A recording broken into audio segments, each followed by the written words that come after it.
après l'assassinat du président Dadaye. Le fonctionnement de l'université en termes de sécurité, ça restait à désirer. Et on a tout essayé. On a changé de responsables au niveau du rectorat. Je sais que quand je suis arrivé, il y a eu un recteur et un vice-recteur nommés par décret bien entendu. Et assez rapidement, la crise à l'université, le vice-recteur, il a dû fuir, il est parti à l'étranger, il a fui. Et pourquoi? Parce qu'il y avait l'insécurité. À l'intérieur aussi de Home, il y avait aussi l'insécurité. Certains étudiants ont carrément quitté l'université, sont réfugiés en Tanzanie. Et d'autres ont quitté le Home pour habiter dans les quartiers Kamenge. Et je vois quand on allait, on les rapportait la bourse d'études, comme ils ne pouvaient pas venir toucher les bourses d'études au bureau de poste à l'université, et on les rapportait l'argent à Kamenge pour qu'ils puissent suivre. Donc il y a eu une insécurité au niveau du campus.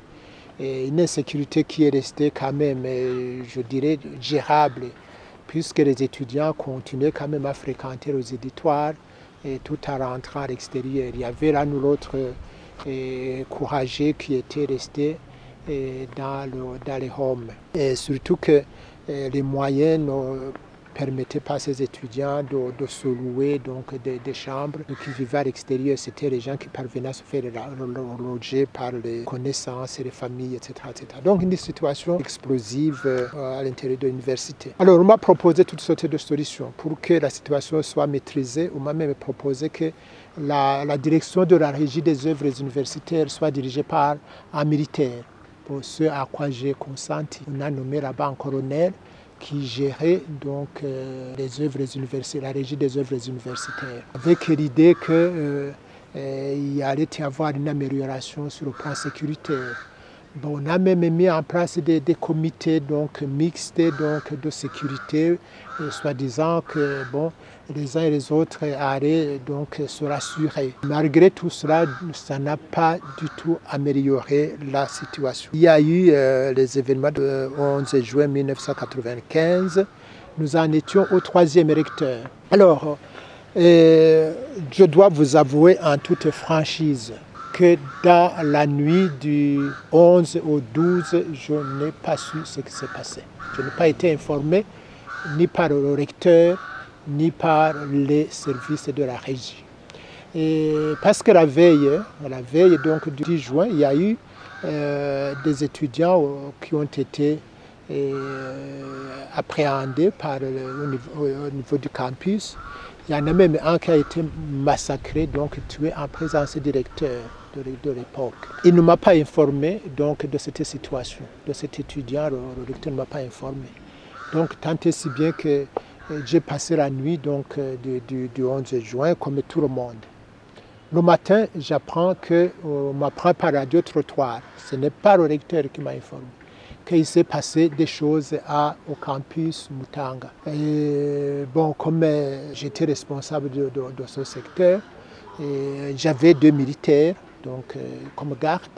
Et je suis allé voir, comme tout le monde.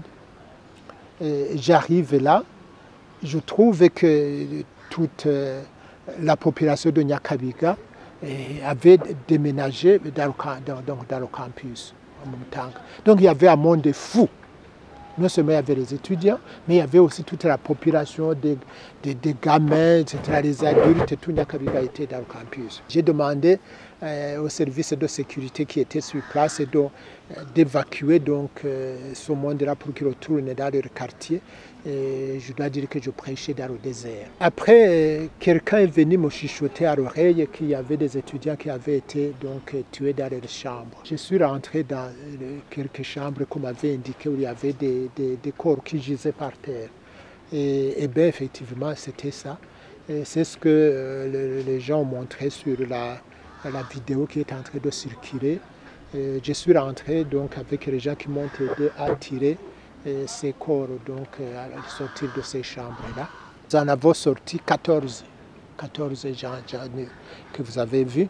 Alors, le colonel qui s'occupait donc de cette zone-là, au niveau sécurité, il m'a menacé donc de partir, que j'étais en train donc de faire le travail qui lui incombait. Et bon, j'ai dit, bon, l'important est qu'on puisse sortir tous les corps et qu'on puisse les inhumer dignement. Et j'ai dû donc quitter après qu'on ait sorti 14 corps de chambre de Tropicana. Et bien, après, il n'y en a pas eu un autre corps qui est sorti. Donc, pour dire que c'était une occasion donc, de me faire partir et pour qu'il n'y ait pas de ce témoignage gênant donc, de ces corps. L'histoire ne dira jamais combien d'étudiants ont été massacrés donc, dans cette nuit-là, parce que après, donc, il n'y a pas eu de recherche donc, fouillée. Il n'a pas non plus la régie, donc surtout le responsable de Home. C'était lui qui aurait pu confronter les listes des étudiants qui les avaient affectés dans les chambres pour voir qui sont encore en vie, qui ne le sont pas encore. Voilà, ça s'est passé ainsi. Et les rapports de force étant ce qu'ils étaient, donc il était difficile pour moi donc, de pouvoir savoir exactement combien d'étudiants ont été tués à cette occasion-là. L'année d'après aussi, c'est passé quelque chose à Zégué, aussi à Gitega. Là aussi, j'ai été informé comme tout le monde. Donc, ce n'est pas le responsable de Zégué, donc du campus de Zégué, qui m'a informé qu'il y a eu des tueries. Donc, j'aurais su comme tout le monde.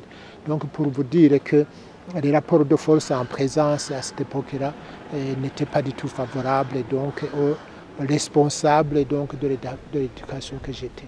Bien sûr, j'arrive là sans avoir été informé par mes subalternes et je trouve une situation de massacre, je dirais presque généralisée. Et bien sûr, j'étais complètement bouleversé, surtout que aussi parmi mes collaborateurs, il n'y avait personne sur place pour m'orienter, pour me guider, pour m'informer. J'étais tout seul dans cette masse-là de population, etc. Et vous avez même vu sur les vidéos donc, les gens qui retiraient ces corps inanimés, donc c'était des volontaires, donc ce n'était pas le personnel de l'université. Donc j'étais complètement bouleversé, choqué par ce qui est arrivé, bien sûr.